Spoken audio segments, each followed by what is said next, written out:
어릴 때 부모님이 이런 장난을 저에게 하셨죠. 우리 부모님들도 한 번씩은 다 해보셨을 텐데, 너 다리 밑에서 주워 왔다. 이제 다 컸으니까 너희 엄마한테 가라. 좀 크면 말하려고 했는데 이제야 말한다. 사실 나는 너희 엄마가 아니다. 겨울에 아주 추운 날 밖에 나가 보니까 네가 울고 있어서 집에 들어왔다. 이러면 이제 애들이 울고 불고 난리가 납니다. 저도 울었던 기억이 있습니다. 왜 그렇게 서럽고 슬프던지 분명 우리 엄마인데 눈물이 납니다. 저희 집 둘째에게 지금도 이렇게 놀리면 웁니다. 안 간다고, 나는 엄마 자식이라고 막 울어요. 반면에 첫째는요, 아 그래요? 알았어요. 엄마 찾아갈게요. 쿨합니다. 재미가 없어요. 다 컸어요. 오늘도 집에 가서 둘째를 놀려야겠습니다. 만일 태양이가 반대로 저희 아내에게, 모란이에게 엄마가 제 엄마인 것을 증명해 보세요, 이러면 어떻게 될까요? 되게 곤란할 거예요. 왜냐하면 당연한 것을 증명하기가 참 어려워요. 아빠가 저의 아빠인 것 증명해 보세요, 저는 이렇게 다리가 긴데 아빠는 아니잖아요, 이러면 할 말이 없어요. 오늘 본문을 보면 예수님이 자기 자신이 하나님의 아들이라고 하는 증언에 관한 이야기를 다루고 있는데요, 우리 31절 말씀을 함께 보도록 하겠습니다. 5장 31절입니다. 시작. 내가 만일 나를 위하여 증언하면 내 증언은 참되지 아니하되. 예수님이 사역하시면서 집중적으로 받으셨던 질문 중 하나가, 너가 메시아라고? 너는 요셉의 아들이 아니냐? 어떻게 너가 하나님의 아들이냐? 우리를 속이려고 드느냐? 그런 비난을 계속 받으셨거든요. 요한복음 6장 42절 말씀을 함께 보도록 하겠습니다. 시작. 이르되 이는 요셉의 아들 예수가 아니냐? 그 부모를 우리가 아는데 자기가 지금 어찌하여 하늘에서 내려왔다 하느냐? 아멘. 예수님께서 자신이 하늘에서 내려온 양식이라고 소개하자 사람들이 보인 반응이에요. 빈들에서 배가 고파하던 사람들을 위하여 떡 5개와 물고기 2마리로 많은 사람을 먹이셨던 오병이어 사건을 잘 아실 것입니다. 배부르게 다 먹이신 후에 이 사건이 무엇을 의미하는지 소개하시면서 나는 하늘에서 내려온 생명의 떡이다, 이렇게 말씀하실 때 사람들이 보인 반응이 방금 읽은 구절이었습니다. 내가 너희 부모를 아는데 지금 무슨 소리 하느냐라고 답했습니다. 예수님은요, 사역기간 내내 그런 반대와 추궁에 시달렸습니다. 5장 사건은 38년 된 병자를 고치신 사건인데, 이 병자를 고치시고 나서도 지금 예수님이 그런 추궁을 받고 계신 거예요. 이런 추궁에 대하여 31절 말씀을 하신 것이지요. 내가 만일 나를 위하여 증언하면 내 증언은 참되지 아니하되 라고 말씀하십니다. 내가 나를 증언하면 너희들이 믿지 않을 것이니까 나를 증언하는 다른 것들에 대해서 말해주겠다. 그게 오늘 본문의 내용입니다. 저는 예수님의 이런 태도를 보면서 주님의 사랑을 다시 한번 떠올리게 됩니다. 예수님이 오신 이유는 새로운 삶을 나에게 선물로 주시기 위해 오셨습니다. 죄의 문제를 해결하고 하나님이 원래 창조하셨던 목적대로 살아갈 수 있도록 생명 주시기 위해 오셨습니다. 아쉬운 쪽은 우리예요. 아쉬운 쪽은 죄 가운데 있는 우리인데, 사람들은 오히려 큰 소리를 치거든요. 어떻게 당신이 나를 구원하겠소? 그렇게 반문하거든요. 그러나 예수님은요, 돌아서 가버리지 않아요. 오히려 설명하셔요. 기다리셔요. 다시 가르쳐 주셔요. 왜냐하면 사랑하시기 때문에 그런 것입니다. 오늘 여러분, 마음에 비록 3일간의 시간이지만 원망과 분과 의심과 시련 속에 계신 분들이 있을 텐데요, 오늘 우리를 다시 찾아오셔서, 믿음이 땅에 떨어져 버린 나를 찾아오셔서 설명하시고 가르치시는 그 예수님을 만나는 예배의 자리가 되기를 간절히 바랍니다.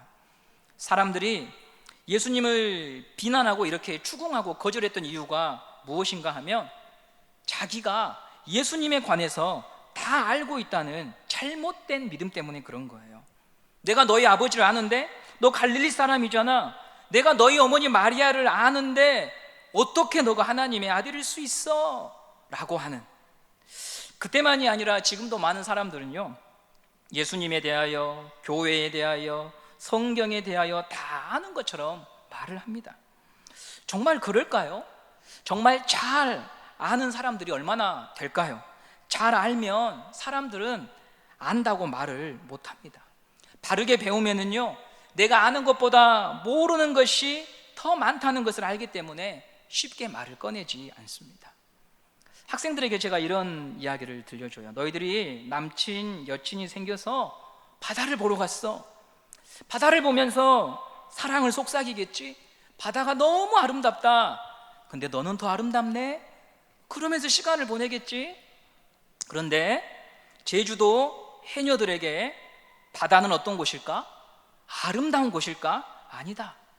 제주도 해녀들에게 바다는 함부로 말할 수 없는 곳이다. 왜냐? 그분들은 바다를 알거든. 바다 앞에서 사람이 얼마나 작은 존재라고 하는 것을 알고 있기 때문에 바다가 이래! 라고 결코 말하지 않는단다. 바다가 어떤 곳인지 아는 사람은요, 해녀예요. 연애의 장소로 바다를 여러 번 다녀왔다고 해서 그 바다를 아는 게 아니거든요. 그런데 사람들은 내가 교회를 몇 년 다녔으니까, 내 친척 중에 목사가 있으니까, 내가 성경을 몇 번 읽어봤으니까 라고 하는 그런 것을 가지고 내가 하나님을 알고 교회를 알고 기독교를 아는 것처럼 그런 차원에 머무는 분들이 너무 많아요. 언젠가 자녀에게 이런 질문을 받았어요. 아빠, 어떻게 계란이 병아리가 되는지 아세요? 너무 당연한 거잖아요. 이 달걀에 적절한 온도와 습도를 주면 21일에서 23일 정도 지나면요, 병아리가 나오거든요. 그러나 어떤 과정을 거쳐서 그 노란자와 흰자가 병아리가 되는지는 저도 잘 몰라요. 한 번도 들어본 적이 없거든요. 알고 있다고 생각하지만 몇 가지 질문만 던져봐도 무지한 것이 드러납니다. 주방에서 계란 후라이 하는 것은 알아도 병아리가 어떻게 되는지 저도 잘 몰라요. 땅의 지식도 그러하거늘 하늘의 진리에 대해서 사람이 어떻게 다 알겠어요? 사람은요, 하나님이 우리에게 예수님을 통해 보여주시는 것만큼만 알 수가 있습니다. 지난 시간에 들으면 산다는 말씀을 드렸어요. 들으려면 귀만 있어갖고 되는 게 아니고요, 소리가 있어야 듣습니다. 귀만 있다고 들을 수 없지요. 울리는 소리가 있어야 귀로 들을 수 있습니다. 하나님은 예수님에 대해서 알 수 있도록 우리에게 소리를 보내주셨는데 그 소리가 바로 세례 요한입니다. 요단강에서 준엄하게 회개하라고 외쳤던 그 거친 광야의 선지자가 세례 요한입니다. 요한의 사명은 예수님이 오셨으니 준비하십시오, 회개하십시오, 이렇게 말했죠. 우리 요한복음 1장 23절 말씀을 함께 보도록 하겠습니다. 시작.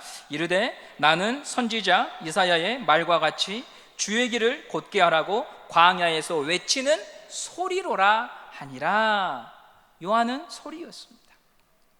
1724년 영조가 선왕인 경종의 장례를 위해 능으로 행차하게 되는데요, 가는 중에 영조는 길가에 있는 수많은 무덤들이 훼손되어 있는 것을 봅니다. 둥근 봉분이 평평하게 깎여 있고 무덤의 비석들이 다 뽑혀 있었습니다. 그래서 신하들에게 물었습니다. 이게 무슨 난리냐? 그러자 신하들이 왕이시여, 왕이 지나가면 모두 엎드려 왕을 경배해야 되는데 비석과 봉분이 우뚝 서 있으니 이게 될 말이냐 싶어서 왕이 행차하는 모든 곳마다 봉분을 잘라버리고 비석을 다 뽑았다는 거예요. 실록에 기록이 되어 있어요. 용조는 그 일에 대하여 너무 과했다, 꾸짖었다고 하는 기록이 있습니다. 왕이 행차할 때 앞서서 준비하는 신하들이 있어요. 그 역할을 했던 선지자가 세례 요한이에요. 죄로 인하여 눈이 가려진 사람들이 예수님을 영접할 수 있도록 세례 요한을 보내신 것이지요. 그가 예수님에 대하여 이분은 우리의 죄를 짊어지고 가시는 하나님의 어린 양이다, 이렇게 증언했습니다. 예수님은요, 지금도 우리에게 소리를 들려주시는 분이에요.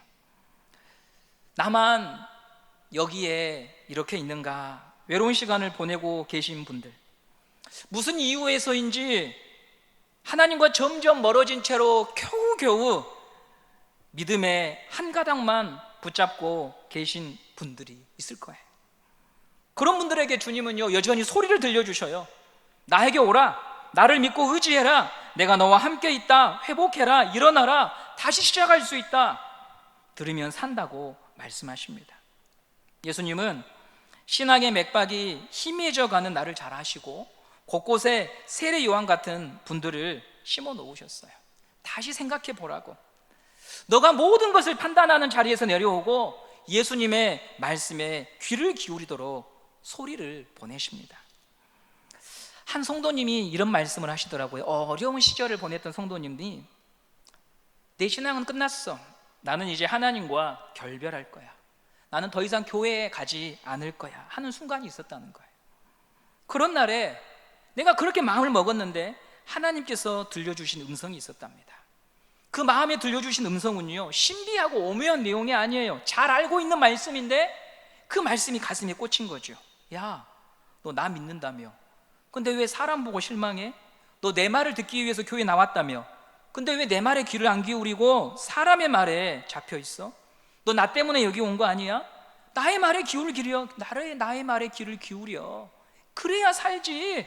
그래야 이겨내지. 그렇게 들려주시더래요. 그때부터 설교 말씀을 메모하고 집에서 성경을 묵상하고 설교 말씀을 반복해서 또 다시 들으면서 그 믿음이 땅에 떨어졌던 시간을 통과했다는 말씀을 들은 적이 있어요. 혹시 여러분이 그런 처지 가운데 계신다면요, 하나님의 소리를 들으시는 시간이 되기를 간절히 바랍니다. 다른 소리를 접고 다른 소리는 음소거 해놓고 예수님께로 인도하는 하늘의 소리를 들어야 돼요. 라디오에 많은 주파수가 있지만 그 모든 주파수가 나한테 다 나를 살리는 이야기 들리는 거 아니거든요. 하늘의 소리에 주파수를 맞추고 내 영혼에 진정한 위로와 말씀을 주시는 그 음성을 듣는 성도가 되어야 되죠. 신물이 넘어오는, 잠을 달아나게 만드는, 기운을 빠지게 만드는 사람의 말이 아니라 예수님께로 인도하는, 예수님을 만나게 하는 소리를 들어야 저와 여러분이 이 광야를 찬양하며 지나갈 수 있지 않겠습니까? 요한은 소리였습니다. 그래서 35절 말씀을 보면 이렇게 나와 있습니다. 5장 35절 말씀에 이렇게 나와 있습니다. 함께 읽어볼까요? 시작. 요한은 켜서 비추이는 등불이라 너희가 한때 그 빛에 즐거이 있기를 원하였거니와. 1장에서는 소리, 오늘 본문에서는 등불이라고 해요. 등불이라고 하는 단어가 암시하는 것은요, 빛 그 자체가 아니야. 요한복음에서 빛은 예수님이에요. 빛은 예수님 한 분밖에 없어요. 요한은 그 빛을 드러내는 수단인 등불이다라는 거예요. 그러니 우리는 소리를 듣고 소리가 의미하는 예수님, 등불이 비추는 예수님께 가야 되지 요한에게 머무는 것은 예수님의 의도가 아닙니다. 제 신앙의 여정에서 청년 시절에 두 분의 잊을 수 없는 목회자가 계세요. 여러분의 신앙의 시절 가운데에도 멘토가 있을 거예요. 평신도 분들 가운데, 목회자분들 가운데 저에게는 두 분의 목회자분이 계셨어요. 근데 이분들이 이렇게 목회를 하시다가 실망스러운 이야기들, 그걸 들을 때가 있었어요. 그래서 굉장히 당황스럽고 혼란스러웠어요. 그런데요, 이 시간들을 돌아보면서 한 가지 깨닫게 된 게 뭐냐면, 그분들은 소리였고 등불이었지 빛 그 자체는 아니라는 거예요. 하나님께서 저에게 사람에게 머물지 않도록 하시려고 하는 하나님의 계획일 수 있다는 생각을 제가 가지게 된 거예요. 사람은 사람을 의지하고 싶어 해요. 사람에게 머물고 싶어 해요. 소리이고 등불이어서 나에게 신앙의 진리를 깨닫도록 도와주었기 때문에 이분은 정말 그런 분이다라고 하는 마음이 생겨서 거기에 머물고 싶어 해요. 그런데 신앙의 여정은 오늘 말씀에서 보듯이 소리에 머무는 게 아니고 등불에 머무는 것이 아니라 그 소리가 들려주는 내용, 등불이 비춰주시는 예수님, 그분과 깊은 사랑에 빠지는 것이 신앙의 본질이라고 하는 것입니다. 그것이 주님께서 우리에게 소리를 보내주시고 등불을 보내주신 목적이 아니겠습니까? 그런데 때로는 우리도 깨닫지 못하고 여기가 좋습니다 할 때가 있어요. 그래서 하나님은 때때로 우리에게 원하지 않는 것을 보게 하시고 경험하게 하실 수도 있는 거죠. 비로소 그때야 사람의 한계를 보게 되고, 누가 내 인생의 구원자인가, 누가 나의 인생의 소망이 될 수 있는가, 사람에게는 그것을 찾는 것은 어리석은 일이구나. 나의 평생에 불러보고 바라보아야 될 분은 예수님이라고 하는 것을 알게 돼요. 그 예수님이라고 하는 그분이 나의 인생에 있어서 유일한 소망인 것을 알아야 소리와 등불된 사람들을 존경할 수가 있어요. 허물이 보여도. 그게 없으면 우리는 내 마음에 틀어지면 끝이에요. 그러나 여러분, 오늘 이 시간 여러분의 마음에 소리와 등불이 아니라 예수님을 신뢰하고 의지하는 마음이 있기를 간절히 바랍니다. 두 번째로, 이 예수님이 하나님의 아들이라고 하는 것을 세례 요한이 증언했고, 두 번째로는요, 예수님을 증언하는 것은 하나님의 말씀이죠. 말씀은 명언이나 교훈이 아닙니다.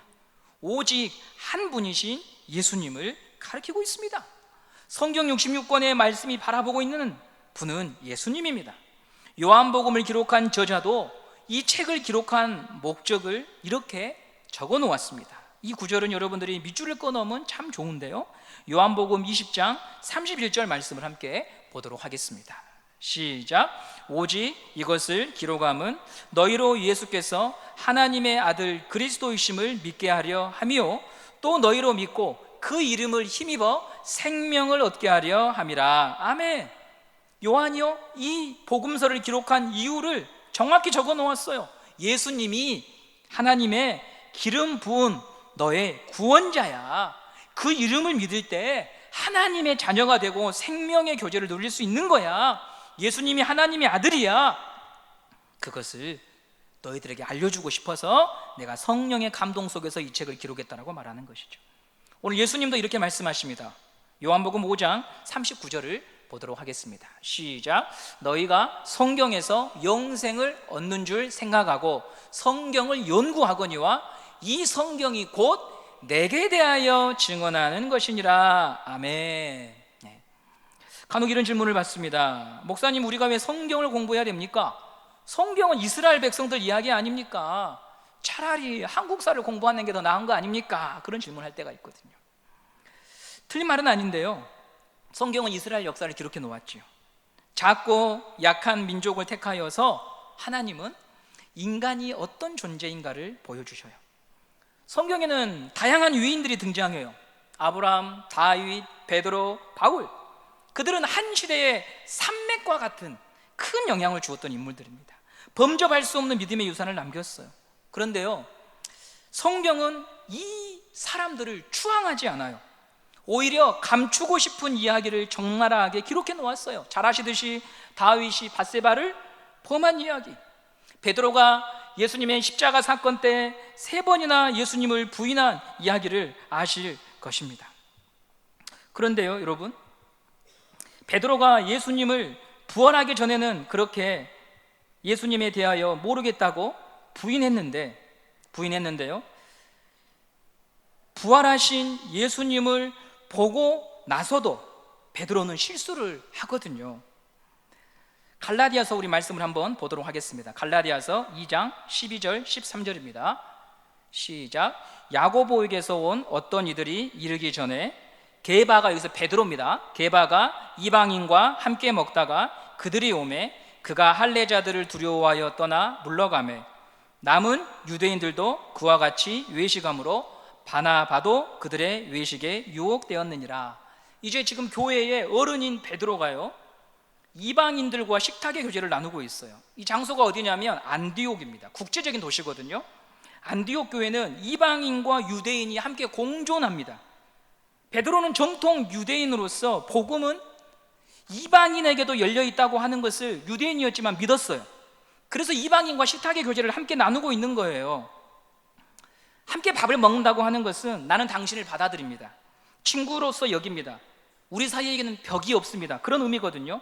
그렇게 마음을 터놓고 안디옥 교회에서 식사 교제를 할 때 예루살렘 교회에서 또 다른 지도자 야고보와 몇몇 성도들이 이곳에 온다는 소식을 들은 거예요.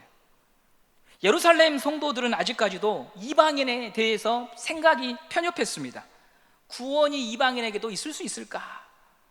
그래서 베드로는 식사를 하다가 도망친 거예요. 이방인과 교제하는 모습을 예루살렘 교회 지도자 야고보하고 성도들이 볼까 무서워서 도망친 거예요. 칼과 창으로 베드로를 잡으러 온 게 아니에요. 감옥에 가둘 문제도 아니에요. 단지 너가 어떻게 이방인과 식사를 할 수 있느냐라고 하는 사람들의 비난과 핀잔이 두려워가지고 도망친 거예요. 이런 이야기를 바울이 듣고 베드로를 찾아가 책망한 내용이 방금 읽은 갈라디아서 말씀입니다. 얼마나 창피한 일이에요. 목숨까지도 주를 위해 내놓은 순교자인 그도 사실은 나처럼 자존심 챙기기 바쁘고 사람의 편견, 사람의 시선이 무서운 사람이었다고 하는 거예요. 이처럼 성경은 감추고 싶은 사람들의 허물과 모습도 정직하게 기록해 놓아요. 왜냐? 성령의 목적은 사람을 높이는 것이 아니라 사람은 어쩔 수 없는 존재다. 구원자이신 예수 그리스도 앞에 나와야 산다. 좀 전에 세례 요한을 언급할 때 그는 등불이라고 했습니다. 소리라고 했습니다. 세례 요한에게 머물라고 요한을 보내주신 것이 아닙니다. 요한이 지시하고 가르치는 그 예수 그리스도, 그분에게 가야 우리에게는 소망이 있는 것입니다. 말씀에 머무는 인생, 예수님과 동행하는 인생은 예수님께로 날마다 가는 사람들입니다. 그게 주님께서 우리에게 이 성경을 주신 목적입니다. 요한복음 5장 38절 말씀을 함께 보도록 하겠습니다. 시작. 그 말씀이 너희 속에 거하지 아니하니 이는 그가 보내신 이를 믿지 아니함이라. 예수님은 너희 속에 말씀이 없다 이렇게 말씀하셔요. 유대인들이거든요. 어릴 때부터 성경 배운 사람들이에요. 요절을 달달 외우는 사람들이에요. 그런데 예수님이 그들에게 뭐라고 말하냐면 너희들은 말씀이 없어. 무엇을 통해서 내가 보고 있는 줄 알아? 너희들은 나를 믿지 않잖아. 말씀은 예수님을 가르치고 예수님을 믿도록 하는 건데 너가 나를 지금 배척하고 있잖아. 왜 그런 줄 알아? 너희에게는 말씀이 없어. 반대로 얘기하면 말씀에 거하는 사람은 예수님을 의지하고 무슨 일을 만나면 그 기회를 통해서 더욱 예수님을 의지하는 쪽으로 가는 거예요. 구원은 삶의 무게 중심을 사람이나 지식이나 경험에 두지 않고 예수님께로 옮긴 거예요. 그래서 기뻐도 예수를 부르고 어려워도 예수를 부르는 것입니다. 오늘도 한 성도를 만나서 이야기를 나누는데, 한 학생을 만나서 이야기를 나누는데 그가 이런 말을 하더라고요. 제가 교회를 다니지만 사람들이 나를 향해서 이런저런 평가를 내리는 게 내 귀에 들려와서 참 제 마음에 상처가 되었습니다. 힘이 들었습니다. 그런 말을 하더라고요. 실은 우리가 가해자도 되고 피해자도 되잖아요. 우리는 한쪽만 있는 건 아니죠. 우리는 남에 대해서 이야기하기도 하고 남이 나에게 이야기하는 것 때문에 상처받기도 해요. 어쩌면 그것 때문에 오늘도 여러분 마음에 생채기가 나서 어려운 시간을 보내는 분들이 계시기도 할 거예요. 그런데 어찌 보면 그럴 때가 바로 내가 말씀에 내 무게중심을 두고 있는 사람인가, 그것을 판단하는 시금석이 되기도 해요. 왜냐하면 말씀에 거하면 그런 날에 주님께로 피하거든요. 왜? 무게중심이 예수님께 있기 때문에 예수님께 나의 이 아픈 마음을 아뢰는 거예요. 저는 성경에서요, 누구보다 한많은 세월을 산 사람이 다윗이라고 생각을 해요. 그래서 자녀들 이름을 다윗이라고 지으신 부모님들 보면 되게 저는 놀래요. 얼마나 다윗은 상처를 많이 받고 살았을 텐데 그의 일기에 정말 빼곡히 상처받은 이야기가 기록되어 있을 거예요. 부모, 형, 동고동락했던 동역자들, 자식과 아내에 이르기까지 다윗이 인생을 살아가면서 전부 가슴에 못을 하나씩 다 박았거든요. 그런 시간을 어떻게 버티고 인내했을까요? 다윗은 하나님께 피하잖아요. 그게 시편이잖아요. 하나님께 도망을 쳐요. 그래서 시편을 보면 사울에게 쫓겼을 때 압살롬이 다윗을 쫓아갈 때에 이렇게 배경 설명이 되어 있는 거예요. 이게 여러분 말이 됩니까? 태양이가 저를 죽이려고 한다는 게 말이 됩니까? 내가 하나님을 믿는 사람인데. 내 동역자가 나를 죽이려고 한다는 게 말이 됩니까? 내가 하나님을 믿는 사람인데, 내 부모가 나를 버렸다는 게 말이 됩니까? 내가 하나님을 믿는 사람인데 어떻게 나한테 이런 일이 있을 수 있냐 이 말이죠. 그럴 때마다 다윗은 하나님께 간 거예요. 하나님께. 시편 18편 6절 말씀을 보도록 하겠습니다. 시작. 내가 환난 중에서 여호와께 아뢰며 나의 하나님께 부르짖었더니 그가 그의 성전에서 내 소리를 들으시며 그의 앞에서 나의 부르짖음이 그의 귀에 들렸도다. 사울에게 쫓겼을 때 진실. 말씀에 거한 인생이 정말 내 인생인지 어떻게 하냐고요? 바로 그런 날에 하는 거죠. 그런 날에 나는 하나님과 독대하고 싶은 거예요. 하나님과 삶에 하나님이 말씀해 주시기를, 하나님의 여백을 만들어 놓고 하나님이 나에게 말씀해 주시기를 기다리는 사람이 말씀에 거하는 사람이에요. 할 말 다 하고 만날 사람 다 만나서 내가 할 수 있는 모든 수단과 방법을 강구하는 것은 세상 사람들이 더 잘해요. 더 야비하게 잘해요. 우리는 그것으로 우리 인생이 안 된다고 하는 것을 알아서 이 문을 두드렸잖아요. 가슴에 박힌 못이, 그 못이 가만히 놔두면 독이 될 수 있지만 그 못을 가지고 하나님 앞에 아뢰일 때 그것을 믿음의 증거로 바꿔주시는 하나님이 나의 하나님임을 믿고 그분 앞에 나아가 우리는 엎드려, 주님, 정말 사는 것보다 죽는 것이 나은 것 같습니다. 통회하는 거예요. 그게 믿는 길이에요. 여러분 마음에 세월이 갈수록 더 깊어져 가는 사람들이 박아놓은 못이 있을 수 있어요. 그게 부모님일 수도 있고 형제일 수도 있고 신앙의 생활하는 함께하는 성도일 수도 있거든요. 그것을 믿음의 증거가 되게 할 것인가, 아니면 독이 되어서 나도 죽고 남도 죽는 길로 가게 할 것인가는 여러분의 선택에 달려 있는 거예요. 남이 내 가슴에 와서 못을 박는 것은 내가 막을 수 없다 하더라도 그 가슴에 박힌 못을 믿음의 증거가 되게 할 수 있는 은혜를 주신 하나님께 나아가면 우리는 우리 인생을 통하여 또 하나의 믿음의 시편을 써내려갈 수 있는, 하나님이 살아계시는 것을 경험할 수 있는 기회를 얻게 되는 것입니다. 우리 모두 다 말씀에 거하는 인생이 되시기를 간절히 바랍니다. 말씀에 거함으로 예수님께 피하는 우리 성도님들 되시기를 바랍니다. 예수님을 의지하고 예수님을 간절히 바라고 오직 주님만이 나의 도움이심을 믿고 주님께 피하는 모든 우리 은성교회 교우 되시기를 간절히 소망합니다.